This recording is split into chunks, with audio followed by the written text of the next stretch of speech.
Welcome back to the MOGL podcast. I'm Tim Bryson, Director of Athlete Education and Compliance, and I'm the host of our show.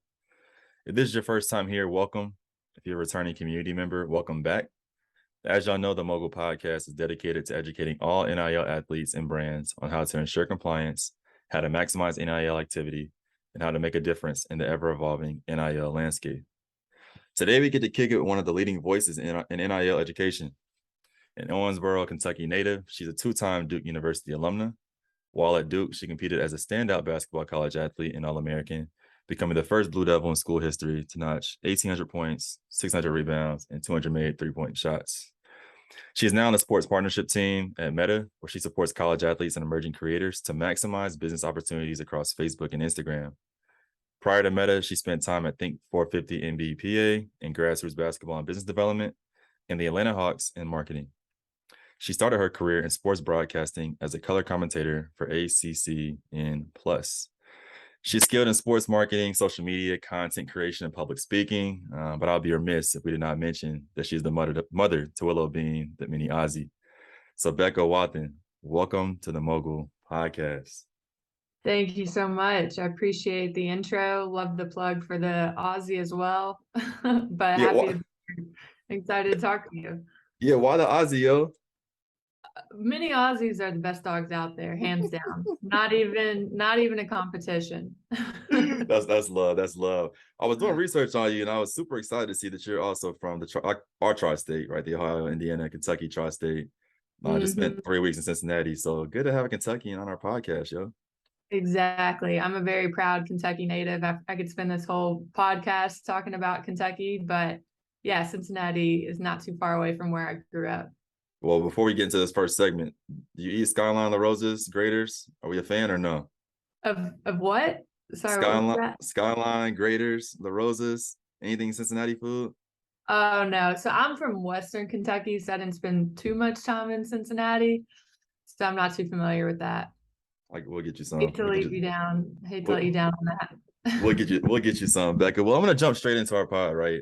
As I've been sharing with other guests, we hear a lot about helping athletes find their story and find their identity and starting with why, et cetera. But we don't always get to hear the stories of those educators that are teaching the athletes to do the same thing. So segment one of our podcast, Becca, really, what is your story? Yeah, so it really starts back in Kentucky.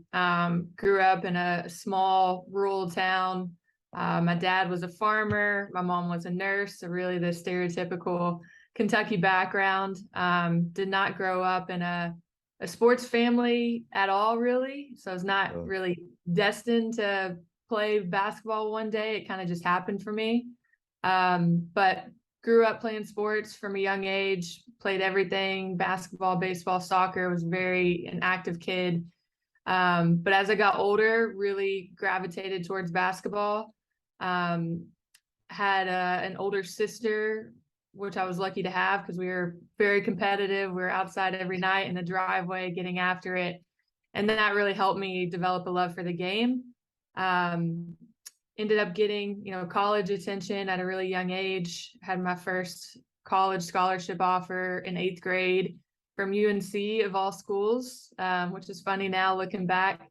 But after that, the scholarship offers flew in from, Duke, Notre Dame, Tennessee, Kentucky, you name it.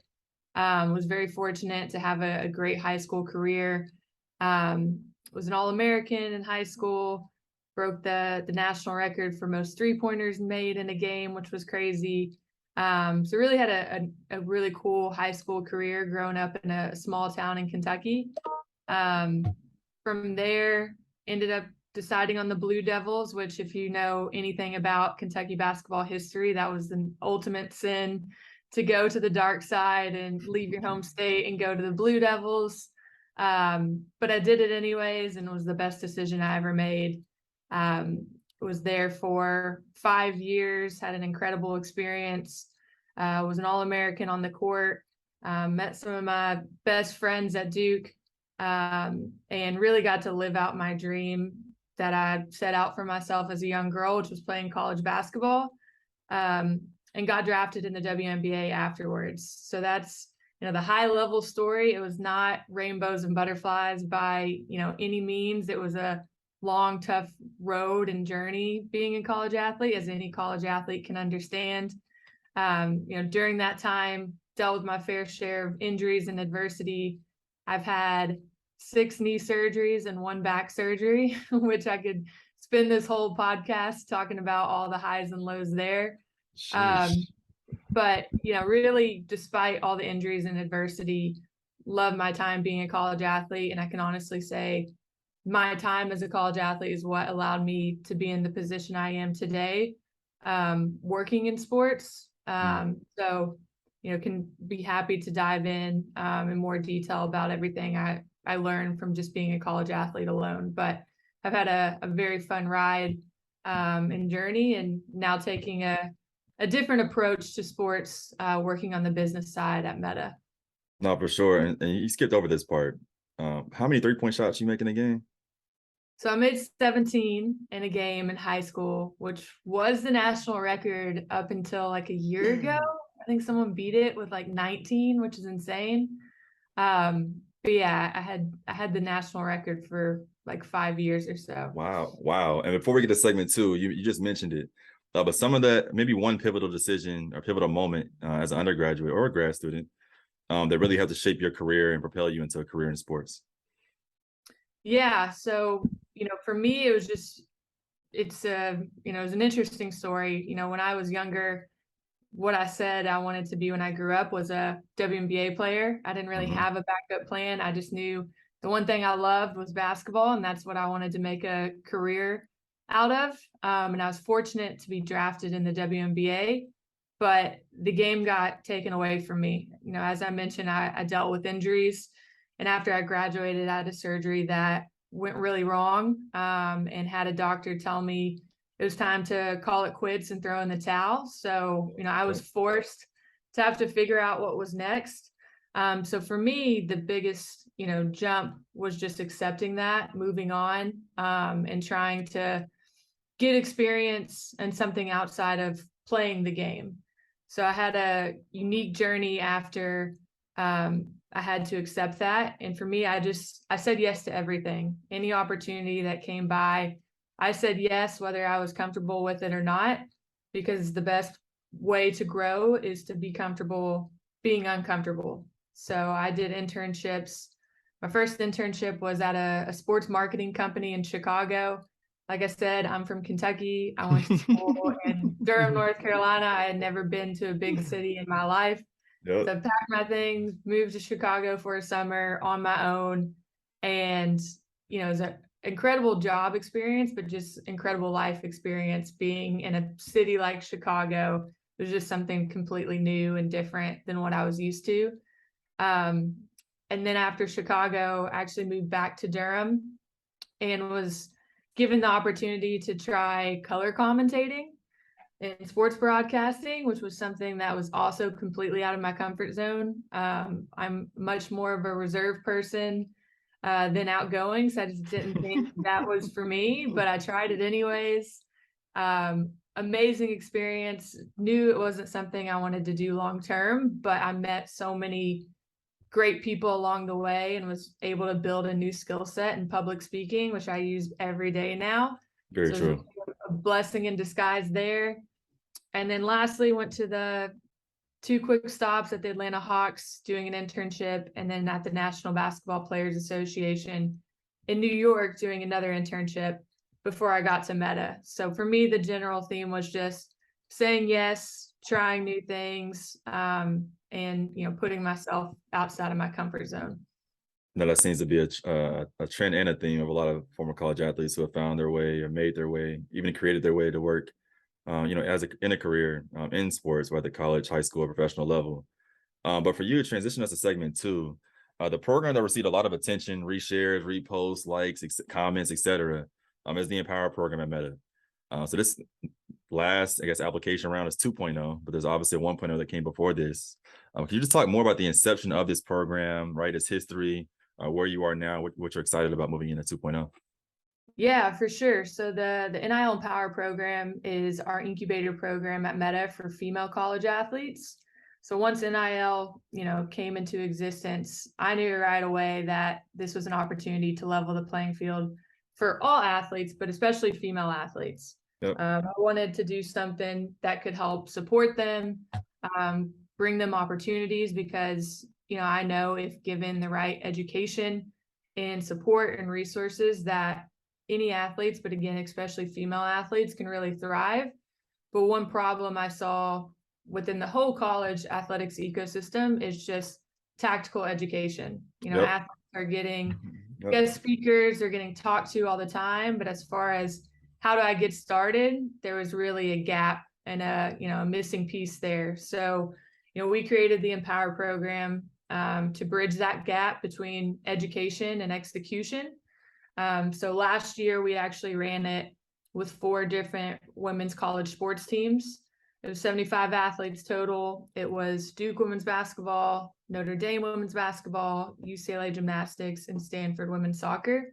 And we took them through 5 different educational workshops. But the way we made it tactical was, at the end of each workshop, we'd give them goals and a checklist to, go out and do. So for example, content production goals, turning on 2-factor authentication so your Instagram account isn't getting hacked, turning on a creator account so you're getting access to professional dashboard and insights.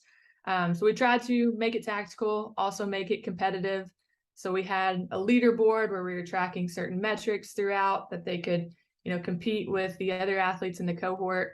And it was a really, great success. It was an opportunity to build community, but also, be able to, see these athletes really thrive. So now in year 2, now that we have a blueprint for what works and what doesn't, we're taking a different approach, and we made it application based. So we want to make sure we're getting the top tier athletes that are engaged, that are, want to take advantage of NIL, that we know are really going to, execute and get everything out of it that they can. So we made it application based. That's where we worked with MOGL to socialize this application.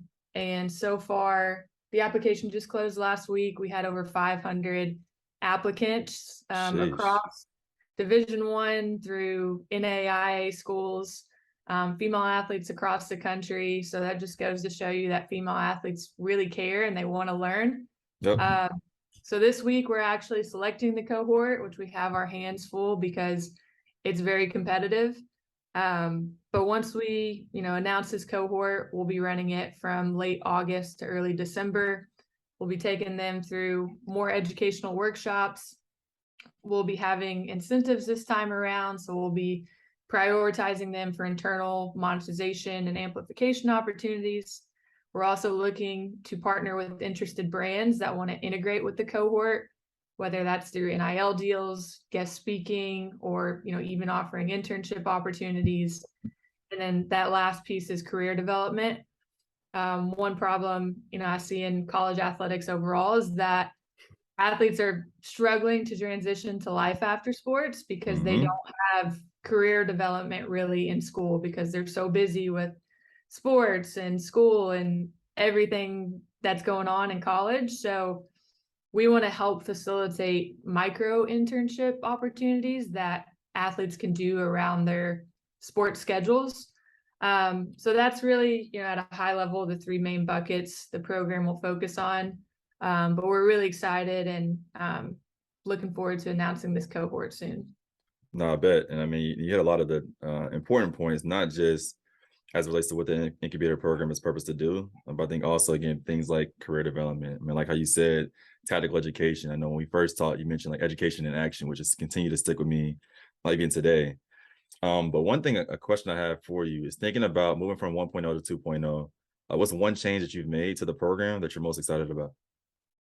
Yeah, I would say the biggest piece is just making it application based instead of, going to specific athletes with the opportunity, putting it on the athletes to apply and show why they're interested. That's been the biggest difference so far. And it's really allowed us to discover new athletes that we never would have heard of or never would have known about. Yep. And it's also, unlocked this theme of, how entrepreneurial and proactive and just impressive female athletes are. I mean, I'm reading through some of these applications and like my mouth is open because it's just crazy everything they're doing on top of their sports and Mm-hmm. school. Mm-hmm. So that's one big change I'm excited about, just the caliber and interest of the athletes that will be involved. And then the second part is working with brands that want to integrate with the Yeah. athletes. I Yep. feel like that was a missing piece last year, but in the spirit of NIL, we want to be able to offer NIL deals. So, they go through education about branding, about content creation, about branded content. And then at the end, they have something to execute on, and that's a branded content deal. So I feel like that would really tie the program all together.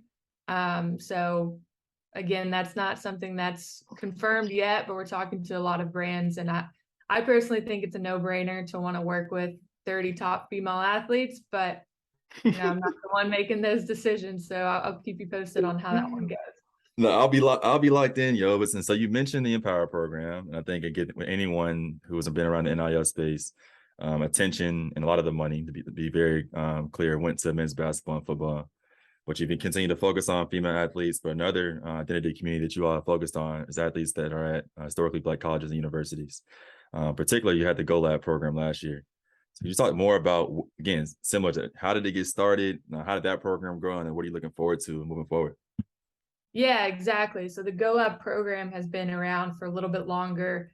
Um, Historically, it got started before I joined Meta, and instead of working with HBCU athletes, they worked with different cohorts within sports. So they Mm, worked with fitness personalities one year, digital media companies one year, and then last year was the first time they worked on HBCU athletes yeah. because of NIL. So GoLab kind of switches its target year by year, its target Uh, year by year. yep. But last year we did focus on HBCU athletes, and it was an amazing program, very similar to Empower, where it's education focused, but we wanted to, help give support and give resources to an underrepresented group of athletes who normally doesn't have those resources. And it's so crazy to see just the success of these athletes once given proper support and guidance. We had about 35 athletes in that group, took them through education over the course of 6 months. We got to meet all of them in person at the NIL Summit in Atlanta in June. And we still have, touch points with them today. So, I'm really proud of Meta's investment in underrepresented communities and groups. And GoLab is just a testament to one way we do that. No, for sure. And as I mentioned before, I mean, what y'all are doing in Meta and what you are doing in particular is leading, right? It's trailblazing. And I want to be very clear and direct about that. But since y'all have, made this commitment and been explicit about your commitment to supporting female athletes, HBCU athletes, there have been other brands like Adidas, right, who just signed, I think, 15 female athletes in particular, excuse me, to NIL deals. So I guess the follow-up question to that is, right, we see these one-time, two-time, these sustainable programs that are being developed now. But what is the long-term role of platforms like Meta to be involved with college athletics and NIL moving forward? Yeah, first off, it's just been great to see other brands step up, Adidas being one of them. Champion had a great program and Yep. campaign. H&R Block has committed $1 million Yeah. supporting female athletes. So it's Yep. been Yep. inspiring to see like brands finally, put their money where their mouth is. And I think it's paying off for them because female athletes have proven now to be great influencers and ambassadors. So I think that's here to stay, and that we'll see more brands start to tap in. But for Meta, our goal is to make Meta the best place for all student athletes to maximize NIL. Mm, So, as much as we wish we could give that hands-on support to every individual athlete, it's just not possible since there's 500,000. mm-hmm. But we're constantly, day by day, our role is to help increase creator monetization opportunities for everyone. So things like Instagram subscriptions, which is a new product where creators can monetize. We're going to continue to expand that and want athletes to be able to take advantage of products like that. Branded content, obviously, on our platforms is huge and here to stay. That's a, no-brainer way for athletes to make money. It's the number one way athletes are making money in NIL. So we want to make that as seamless as possible. And then the number one way is just through, being discoverable. Products like Instagram Reels is obviously, if you look at Instagram, we're clearly focusing on that product right now. And, Yeah. Big Reels was just getting hit and miss reviews. We're working on it. Don't just be patient. It will find a good format soon, but we're working on formats like that to help creators and athletes become more discoverable. So help grow their audiences, grow their followers, which at the end of the day is very attractive to brands. So we want to make our platforms, as easy as possible for athletes to use, to grow a brand, and ultimately to now make money when it comes to NIL. Well, I'll tell you this before I make any decision pertaining to the reels. I got a couple of content pieces I need to get off. So if we can wait till like early September, that'd be mid-September, that'd be great. I wish I could pull all these levers. Trust me. No, it's all good. It's all good. But as you're doing this education, right, and you're moving through these programs, continuing to enhance the programs, what have you learned about yourself during this process? Yeah, that's a good question. I would say just like I'm still the exact same person I was as an athlete in sports business. Like as an athlete, I really pride myself on being the hardest worker in the room, in the gym, on the court. I was very competitive. I wanted to show up every day early, stay late, get the extra reps in. And now that I can't play, I apply that same mindset to work and business and what I do every day. So that's what I've learned about myself, just like how valuable being a student athlete is. Like there's nothing you're going to do in the corporate world that can even compare to how difficult all the sprints you went through in college were, Yeah. or Yeah. the two-a-days, or the Yep. tough losses, Yep. the ups and downs. Like once you get on the other side, it's still hard. Like don't get me wrong, but you're built for it. Like you're prepared. All those hours and workouts you went through as a college athlete are preparing you for what's next. So, I didn't have it all figured out when I first graduated. It honestly took me like 2 to 3 years to really find my niche and get rolling. But now, that I found it, I'm really confident and just thankful for my experiences as an athlete, because I think that's what got me here. I believe it. And I support that 1,000%. Transitioning to our next segment, our last segment, again, focused on action items. I think a lot of podcasts, some people have frustrations like, what did they just talk about? What am I leaving with? And so the question for you, Becca, 3 things you want our community to take away and to remember after our time today on this podcast together. Yes, great question. So 3 to come to mind. One is be comfortable being uncomfortable. Don't be afraid to put yourself out there and try new things, even if it seems completely out of your realm or wheelhouse, just say yes and try it, especially when you're young in your career, because it might not be your dream job right away, but more than likely you're building skills or relationships, etc., that are going to come in handy down the road. 2, shoot your shot. I say this a lot to athletes I talk to now. I did this early in my career as well, but like, especially when you're a college athlete, you have a unique platform. So don't be afraid to use it. Like reach out to people you want to learn from and, set up informational interviews or coffee chats, or if there's a brand you're interested in working with, reach out, introduce yourself, and see if they want to collaborate with you. Like it could lead to nothing 99% of the time, but all you need is that 1% to either get a brand deal, get an interview, or maybe even get a job. And that's happened to me time and time again. So shoot your shot. And then the last piece of advice I would say is just to be a good person, which is very simple, but like treat other people how you want to be treated. Your reputation and your brand is everything. Once you are done playing sports, no matter what industry you work in, it's a really small world. People know each other, and your brand really is everything. So just remember that at the end of the day, treat people with respect, treat people with kindness, because it goes a long way. That's love. I'm surprised you didn't mention the follow Willow Bean, yo. Oh, also follow Willow Bean, my Aussie. Her IG is at willowbean_ the Aussie. Let me double check. If not, just follow me, B Greenwell 23. I'm posting about her all the time.